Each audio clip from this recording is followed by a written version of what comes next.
समाजाला आरक्षण देऊ नये अशी भूमिका महाराष्ट्रात सर्वात पहिली कुणी घेतली हे सांगून मला वाद वाढवायचा नाही।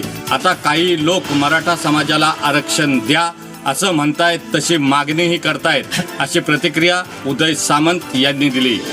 शरद पवार गटाकडून राज्यपालांच्या भेटीसंदर्भात उदय सामंत यांनी सूचक वक्तव्य केलंय। या संवादानेच मराठा आरक्षणाचा विषय मिटू शकेल। मराठा समाजाला आरक्षण देणारं हे आमचं सरकार आहे, बाकी कोणीच देऊ शकत नाही, असंही उदय सामंत यांनी म्हटलंय। मराठा समाजाला दुसऱ्याचं आरक्षण हिरावून न घेता आरक्षण दिलं जाईल असा विश्वासही त्यांनी व्यक्त केलाय। तर मंत्रिमंडळाच्या उपस्थितीची बैठक उद्या होणार आहे। या बैठकीमध्ये शिंदे कमिटीचे कामकाज कुठपर्यंत आले याचा आढावा घेतला जाईल, अशी प्रतिक्रियाही उदय सामंतांनी दिली। समाजाला कशा पद्धतीनं आरक्षण दिलं जाईल याचा आढावा आम्ही या बैठकीमध्ये घेणार आहोत, असा अहवाल फायनल झाला आहे। लेखी अहवाल येणं बाकी आहे, असं पालकमंत्री उदय सामंत यांनी म्हटलंय। रत्नागिरीहून धम्मशील सावंत, न्यूज स्टेट, महाराष्ट्र, गोवा। मराठा आंदोलकांनी खासदार हेमंत पाटील यांना राजीनामा मागितला। त्यानंतर खासदार हेमंत पाटील यांनी लेटर पॅड काढून राजीनामा दिलाय। 2 दिवसानंतर लोकसभा अध्यक्षाकडे खासदार हेमंत पाटील राजीनामा देणार असल्याचे सांगण्यात आले। हिंगोली लोकसभेचे शिवसेनेचे खासदार हेमंत पाटील आज यवतमाळ जिल्ह्यातील पोफळाई या दौऱ्यावर होते। यावेळी मराठा समाजातील काही महिला आणि आंदोलकांनी त्यांना मराठा समाजाची भूमिका विचारली। यावेळी मी मंगळवारपासून दिल्लीत उपोषणाला बसणार आहे असे स्पष्टीकरण खासदार पाटील यांनी दिलं। मात्र आंदोलकांनी खासदार हेमंत पाटील यांना राजीनामा मागितला आहे। त्यानंतर खासदार पाटील यांनी लेटर पॅड काढून आपला राजीनामा सोपवला आहे। यामध्ये प्रामुख्याने यवतमाळच्या जवाबदारीच्या जिल्हाध्यक्षा देशमुख यांनी ही आग्रही मागणी केली होती। त्यानंतर जे आहे ते खासदार हेमंत पाटील यांनी हा निर्णय घेतला आहे आणि 2 दिवसानंतर लोकसभेचे अध्यक्ष यांच्याकडे ते राजीनामा सोपवणार आहेत। मात्र त्यांनी जर असं केलं तर महाराष्ट्रातील ते एकमेव खासदार मराठा आरक्षणासाठी राजीनामा सोपवणारे असतील। Dnyaneshwar Londhe, news state, Maharashtra, Goa, Hingoli. जरांगे पाटलांना पाठिंबा दर्शवण्यासाठी इंदापूर तालुक्यातील वरकोटे बुद्रुक इथं सकल मराठा समाजाकडून मुंडन करीत अर्धनग्न आंदोलन करण्यात आलं। यावेळी मराठा कार्यकर्त्यांनी जोरदार घोषणाबाजीही केली आहे। अंतरवाली सराटीत सुरू असणाऱ्या मनोज जरांगे पाटील यांच्या आमरण उपोषणास राज्यभरात साखळी आंदोलन करत मराठा समाज बांधवांकडून पाठिंबा देण्यात येतोय। पुणे जिल्ह्यातील इंदापूरच्या वरकुटे बुद्रुक इथं सकल मराठा समाजानं जरांगे पाटील यांच्या आंदोलनाला पाठिंबा देण्यासाठी आणि राज्य सरकारचा निषेध नोंदवण्यासाठी मुंडन करीत अर्धनग्न आंदोलन केलंय। एक मराठा लाख मराठा, जरांगे पाटील तुम आगे बढ़ो, हम तुम्हारे साथ है, अशा घोषणाही यावेळी देण्यात आल्यात। राज्यभरातून याच पद्धतीनं आंदोलने करण्यात येत आहेत। त्यामुळे सरकार नेमकं मराठा आरक्षणाचा काय निर्णय घेतं हे पाहणं महत्त्वाचं असणार आहे। Devara Phonde, news state, Maharashtra, Indapur. राष्ट्रवादी काँग्रेस पक्षाचे युवा आमदार रोहित पवार यांनी राज्यामध्ये 800 किलोमीटरची पायी युवा संघर्ष यात्रा काढली होती। मात्र मराठा समाजाच्या आरक्षणाला पाठिंबा देण्यासाठी तसेच राज्यातील शांततेत सुव्यवस्था राहावी यासाठी त्यांची यात्रा त्यांनी स्थगित केली आहे। असे जरी असले तरी कर्जत जामखेड मतदारसंघामध्ये मात्र या यात्रेविषयी कमालीची उत्सुकता आणि आकर्षण असल्याचं आपल्याला आजही पाहावयास मिळतं। ही यात्रा कर्जत तालुक्यामधून कर्जत जामखेड मतदारसंघामध्ये येणार होती। या पार्श्वभूमीवर शहरामध्ये आजही मोठ्या प्रमाणामध्ये यात्रेच्या स्वागताचे फलक आपल्याला पाहावयास मिळतात। आमदार रोहित पवार यांनी युवकांच्या, शेतकरी यासह राज्यातील विविध प्रश्नांसाठी ही यात्रा या ठिकाणी काढली होती। या यात्रेला प्रतिसाद देखील सर्वत्र अतिशय चांगल्या पद्धतीने मिळत होता। मात्र मराठा समाजाच्या आरक्षणाचा आंदोलनाचा प्रश्न राज्यामध्ये तीव्र होत असल्याचे पाहून त्यांनी ही या ठिकाणी यात्रा स्थगित केली आहे। कर्जत जामखेड मतदारसंघामधील युवांमध्ये या यात्रेविषयी मोठ्या प्रमाणात उत्सुकता असल्याचं आजही आपल्याला पाहावयास मिळतं। यात्रा स्थगित झाल्यामुळे काहीशी नाराजी युवामध्ये दिसून येते। कर्जत MIDCचा प्रश्न या यात्रेच्या निमित्तानं पुन्हा एकदा राज्याच्या ऐरणीवर येणार होता आणि MIDCच्या बाबतीत कर्जत येथील युवक आणि नागरिक संवेदनशील असल्याचं देखील आपल्याला पाहावयास मिळतं। ही पुढील काळामध्ये ही यात्रा पुन्हा एकदा सुरू व्हावी ही भावना मतदारसंघातील जनतेमध्ये असल्याचं आपल्याला पाहावयास मिळतं। गणेश जेवरे, कर्जत, अहमदनगर। मराठा आरक्षणाबाबत लवकरात लवकर निर्णय घ्यावा, अन्यथा स्फोट होईल, अशी भूमिका आमदार शशिकांत शिंदे यांनी घेतली आहे। त्यामुळे आता राज्य सरकारला दिलेल्या या इशाऱ्याकडे सरकार कसं पाहणार याकडे सर्वांचं लक्ष लागलं आहे। मराठा आरक्षण सर्वसामान्यांच्या निगडीत असलेला आणि जिव्हाळ्याचा विषय असून मराठा आरक्षण हा विषय अत्यंत महत्त्वाचा आहे। राज्य सरकार जाणीवपूर्वक त्याबाबत निर्णय घेण्यात वेळकाढूपणा करत आहे। याविषयी आम्ही जिथे जिथे संधी मिळेल तिथे तिथे आम्ही सरकारला जाब विचारत आहोत। त्याचबरोबर विधानसभा असेल, विधान परिषद असेल आणि रस्त्यावर देखील सरकारला आम्ही जाब विचारत आहोत। राज्य सरकारने वेळीत याबाबतचा निर्णय घ्यावा, अन्यथा स्फोट झाल्याशिवाय राहणार नाही असा इशारा आमदार शशिकांत शिंदे यांनी दिला आहे.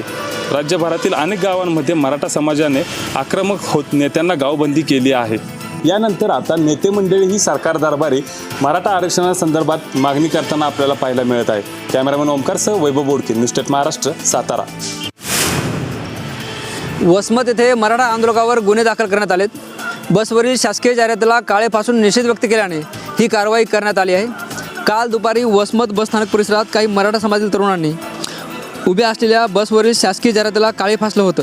स्वातंत्र्याच्या अमृत महोत्सवानिमित्त बसवर लावण्यात आलेल्या जाहिरातीवर पंतप्रधान नरेंद्र मोदी, मुख्यमंत्री एकनाथ शिंदे, उपमुख्यमंत्री देवेंद्र फडणवीस, अजित पवार यांचे फोटो होते. यावेळी आंदोलकांनी एक मराठा लाख मराठा अशा घोषणा दिल्यात. या प्रकरणी दहशत निर्माण करून बसचे विद्रुपीकरण केले म्हणून वसमत शहर पोलीस ठाण्यात गुन्हा दाखल करण्यात आला आहे. त्यानंतर आज आखाडा, बाळापूर, कुरुंद आणि गोरेगाव या ठिकाणी असाच प्रकार घडला आहे. एकंदरीतच मनोज जरांगे पाटलाच्या नेतृत्वाखाली सुरू असलेलं आंदोलन दिवसेंदिवस अधिक तीव्र होताना आपल्याला पाहायला मिळतंय. Dnyaneshwar Londhe, news state Maharashtra, Goa, Hingoli.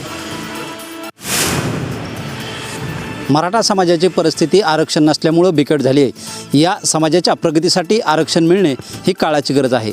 आरक्षणाबरोबरच मराठा समाजाला शैक्षणिक सवलती लागू करण्यात याव्यात या मागणीसाठी करमाळ्यातील दत्तकला शिक्षण संस्थेचे अध्यक्ष प्राध्यापक रामदास झोळ यांनी मनोज जरांगे यांची भेट घेतली आहे. मराठा आरक्षणासाठी सकल मराठा समाज व बहुजन समाजाने करमाळा तहसील कार्यालयासमोर साखळी उपोषण सुरू केले. या आंदोलनस्थळी भेट देऊन प्राध्यापक रामदास झोळ हे जरांगे यांची भेट घेण्यासाठी गेले होते. आरक्षणाशिवाय राज्यामध्ये इतर समाज बांधवांना सरकार आरक्षणाशिवाय अनेक सवलती देत आहे. राज्यामध्ये विद्यार्थ्यांना शैक्षणिक वसतिगृहासाठी खूप सवलती देत आहे. खुल्या प्रवर्गातील विद्यार्थ्यांना 94,000 रुपये तर आरक्षिताला 2,000 रुपये शैक्षणिक शुल्क आकारले जाते अशी माहिती यावेळी प्राध्यापक रामदास झोळ यांनी दिली. ज्यांना कुठलेही शैक्षणिक आरक्षण नाही तसेच ज्यांचे वार्षिक उत्पन्न 2,50,000पेक्षा कमी आहे अशा मराठा समाजातील विद्यार्थ्यांना शैक्षणिक सवलती देणे गरजेचं असल्याचंही जरांगे यांच्या भेटीनंतर प्राध्यापक झोळ यांनी म्हटले. कॅमेरामन ओम मोटेसह शीतलकुमार मोटे, न्यूज स्टेट महाराष्ट्र, करमाळा. सध्या राज्यामध्ये मराठा आरक्षणाचा मुद्दा पेटला आहे आणि त्यामुळे खबरदारी म्हणून एसटी महामंडळाने एसटी सेवा बंद केली आहे. आपल्या गाड्याची तोडफोड होऊ नये, नुकसान होऊ नये म्हणून हा निर्णय घेतला आहे. महाराष्ट्र राज्य परिवहन महामंडळाच्या परभणी विभागातील 7ही आगारातील वाहतूक बंद करण्यात आली आहे. त्यामुळे प्रवाशांना दुपारपासूनच गैरसोयीचा सामना करावा लागत आहे. महाराष्ट्र राज्य परिवहन महामंडळाच्या परभणी विभागामध्ये परभणी आणि हिंगोली असे 2 जिल्हे येत असल्याने या दोन्ही जिल्ह्यातील नागरिकांना आता प्रचंड गैरसोयीचा सामना करावा लागणार आहे. जोपर्यंत जिल्हा पोलीस अधीक्षक वाहतूक सुरळीत आहे असं कळवत नाहीत तोपर्यंत ही एसटी बस सेवा बंद राहणार असल्याचे एसटी महामंडळाच्या वतीने कळविण्यात आले आहे. त्यामुळे प्रवाशांचे प्रचंड हाल होताना दिसत आहेत. न्यूज स्टेट महाराष्ट्रासाठी कॅमेरामन बालाजी कांबळेसह डॉक्टर धनाजी चव्हाण, परभणी. मराठा आरक्षणासाठी मनोज जरांगे पाटील यांनी दुसऱ्यांदा आमरण उपोषणाची सुरुवात केलेली आहे. त्यानंतर राज्यातील मराठा समाज मोठ्या प्रमाणात आक्रमक झालेला दिसतोय.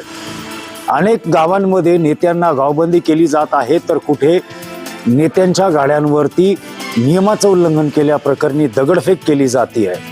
आजच किनवट येथून जवळ असलेल्या आष्टा फाट्यावरती अज्ञात आंदोलकांनी किनवट येथून माहूरकडे जात असताना अमरावती किनवट या बसवरती दगडफेक केलेली आहे.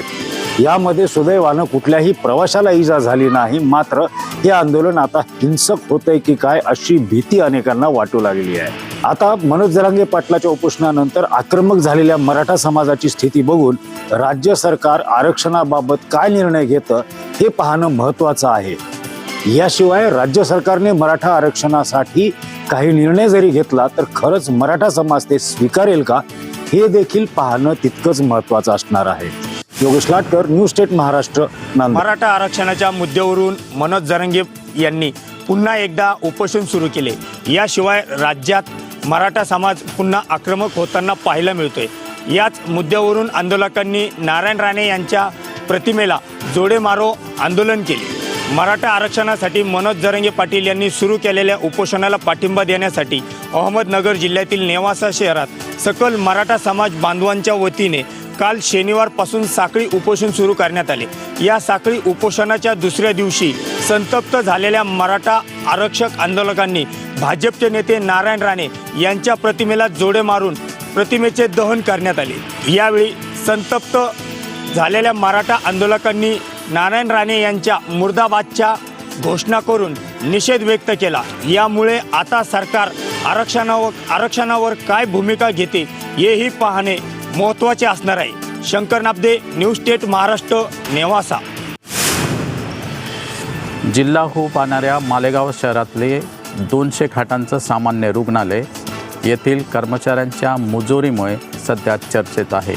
हे 200 खाटांचे रुग्णालय नुसते नावालाच उभे केलेले आहे की काय अशी शंका व्यक्त केली जात आहे। दरम्यान सकाळी शहरातील एका रुग्णाची प्रकृती अचानक बिघडल्याने त्याने कसेबसे रुग्णालय गाठले। मात्र उपचारापूर्वी लागणारा केस पेपर घेण्यासाठी तो गेला असता संबंधित कर्मचाऱ्यांनी सकाळी रुग्ण आल्याने संताप व्यक्त केला, चक्क शिवीगाळ केली। रुग्णाला होणाऱ्या असह्य त्रासाने तो केस पेपर घेण्यासाठी विनवणी करीत असताना कर्मचाऱ्यांनी खुर्चीवरून बाहेर येत दमदाटी केल्याचे व्हिडिओ व्हायरल झाले। दस्तूर खुद्द पालकमंत्र्यांच्या शहरात रुग्णांची अवस्था अशी असल्याने सामाजिक संघटनांकडून संबंधित कर्मचाऱ्यांवर बरतर्फीची कारवाईची मागणी केली जात आहे। या व्हिडिओमुळे आता संताप व्यक्त केला जात आहे। संबंधित कर्मचाऱ्यांवरती कारवाई होती का नाही हे आता बघावं लागेल। न्यूज स्टेट महाराष्ट्रासाठी मालेगावहून जौर खान। रायगडात एका एकरामध्ये तब्बल 5 टन कोळ्याचं उत्पन्न घेण्यात आलंय। कर्जत येथील शेतकरी अरुण वेहले हे सुमारे 1.5 लाख रुपये या शेतीतून उत्पन्न मिळवत आहेत। मात्र हे उत्पन्न अत्यल्प असल्याने कोळ्यावर प्रक्रिया करून त्यापासून पेठा बनवण्याचा मानस अरुण वेहले यांनी व्यक्त केला आहे। शेती हीच आपली माय समजत तिच्यात काळानुरूप बदल करत प्रयोगशील शेतकरी म्हणून अरुण वेहले या शेतकऱ्यांनी आपली वेगळी ओळख निर्माण केली। कर्जत तालुक्यातील माले या भागात अरुण वेहले हे राहतात। वेहले यांचे वडील देखील शेतीचं काम करायचे। त्यावेळी भात शेती यातून उत्पन्न जास्त मिळत नसल्याने ते जोड शेती म्हणून टोमॅटोची शेती करायचे, पण त्यातून उत्पन्न कमी आणि खर्च अधिक अशी परिस्थिती होती। त्यामुळे वयाने लहान असलेल्या अरुण वेहले यांना ही गोष्ट खटकली। अरुण वेहले हे मोठे होत असताना त्यांनी वडिलांसोबत आपली पारंपरिक शेती सांभाळली। मात्र यासोबत भाजीपाला शेती त्यांनी सुरूच ठेवली। एका बाजूला भात शेती करताना त्यात वेगवेगळे बियाणे लागवड करताना दुसऱ्या बाजूला दुधी, शिराळी, घोसाळी, पडवळ अशी भाजी लागवड त्यांनी केली। तर वेगळे काहीतरी लागवड करण्याचा विचार करत असताना त्यांनी बहुगुणी कोळ्याचे पीक घेण्याचे ठरवले। 7 वर्षापूर्वी त्यांनी कोळ्याची लागवड केली, यातून त्यांना चांगलाच नफा मिळताना दिसतोय। रायगडहून धम्मशील सावंत, न्यूज स्टेट महाराष्ट्र, गोवा। वसईत अटकेपासून बचाव करून पळून जाण्यासाठी आरोपीने पोलीस उपनिरीक्षकासह मसूब कर्मचाऱ्यावर 4 चाकी घातल्याची धक्कादायक घटना घडली आहे। नायगावाचा डॉन वास्को शाळेजवळ ही घटना घडली आहे। महिला अधिकाऱ्याने नायगाव पोलिसांनी 2 आरोपी विरोधात वेगवेगळ्या कलमान्वये गुन्हा दाखल केला आहे। फसवणुकीच्या गुन्ह्यातील सराईत आरोपी अजित दयाशंकर मिश्रा याच्यावर आचोरे पोलीस ठाण्यात बनावट कागदपत्रे प्रकरणी गुन्हा दाखल होता। पोलीस आरोपीच्या नायगाव येथील डॉन वास्को शाळेजवळील अंजटा बिल्डिंगजवळ शोध घेण्यासाठी मसूब कर्मचाऱ्यासोबत शनिवारी सकाळी गेले होत्या। रेखा पाटील आणि मसूब कर्मचारी अमोल आवाड या दोघांच्या अंगावर जीवे ठार मारण्याच्या उद्देशाने चालकाला आरोपीने अंगावर चढवण्यास सांगून कार जोरात रेस करून गाडी अंगावर घातली आहे। प्रसंगावधान दाखवून दोन्ही पोलीस बाजूला झाल्याने वाचवले, मात्र मसूब कर्मचारी आवाड यांना कारने ठोकर मारल्याने ते जखमी झाले आहेत। कॅमेरामॅन प्रभात दाससह अमजद खान, न्यूज स्टेट महाराष्ट्र, गोवा। सातारा जिल्ह्यातील कोरेगाव तालुक्यातील नलवरेवाडी तळईये रस्त्याच्या भूमिपूजन कार्यक्रम आमदार महेश शिंदे यांच्या प्रमुख उपस्थितीमध्ये संपन्न झाला। यावेळी आमदार महेश शिंदे यांनी खासदार सुप्रिया सुळे आणि विधान परिषद राष्ट्रवादीचे आमदार शशिकांत शिंदे यांच्यावर जोरदार टीका केली। कोरेगाव तालुक्याच्या विकास कामाला अडचण ठरणारा दगड हा 2019 साली कोरेगाव तालुक्यातील शेतकरी सुज्ञ जनतेने हुमगाव आणि वाशीच्या बांधावर नेऊन टाकला आहे। तो दगड पुन्हा येऊ शकत नाही। त्यामुळे विकास कामे होऊ लागली आहेत अशा शब्दात जोरदार टीका सुद्धा आमदार महेश शिंदे यांनी शशिकांत शिंदे यांचं नाव न घेता केली. तर ताई ज्यांना गाडीत फिरवतात त्यांनी जनतेला किती लुटले आहे. तसेच आम्ही कोटीत विकास कामे करतो आणि फंड आणतो, यांना तो आणता येत नव्हता, त्यामुळे यांना त्याचा त्रास होऊ लागला आहे असा टोला शिवसेनेचे आमदार महेश शिंदे यांनी सुप्रिया सुळे यांना लगावला आहे. न्यूज स्टेट महाराष्ट्रासाठी महेश क्षीरसागर, नलावडेवाडी, तळैया, कोरेगाव, सातारा.